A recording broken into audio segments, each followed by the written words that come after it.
Faire ses lacets, sur le papier, ça semble pas hyper compliqué.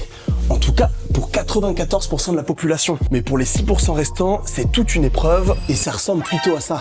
Ces personnes sont atteintes de dyspraxie, je t'explique. Il s'agit en fait d'un trouble neurodéveloppemental qui affecte l'organisation et l'automatisation des gestes, la coordination sensorimotrice ou encore les fonctions visio-spatiales. Au quotidien, ça se traduit par une difficulté à utiliser des couverts, écrire, s'habiller seul. Mais alors, comment savoir si son enfant est dyspraxique et quelles sont les solutions? Les difficultés citées plus tôt sont des signes, mais c'est pas évident à repérer parce que ça peut être confondu avec de la maladresse. Mais bien souvent, l'inquiétude des parents est considérée comme le premier signe d'alerte. En cas de doute, il faut aller voir un médecin qui va prescrire des bilans pour effectuer un diagnostic. Ensuite, des rééducations sont proposées. Ce qui est important à ajouter, c'est que la dyspraxie est souvent associée à d'autres dys. Tout ce dont je viens de te parler m'a été expliqué par Claire Degène, qui travaille au sein de l'association APAGE Gironde, qui est engagée en faveur de l'inclusion des personnes en situation de handicap. L'APAGE Gironde mène des actions pour accompagner tous les handicaps tout au long de la vie.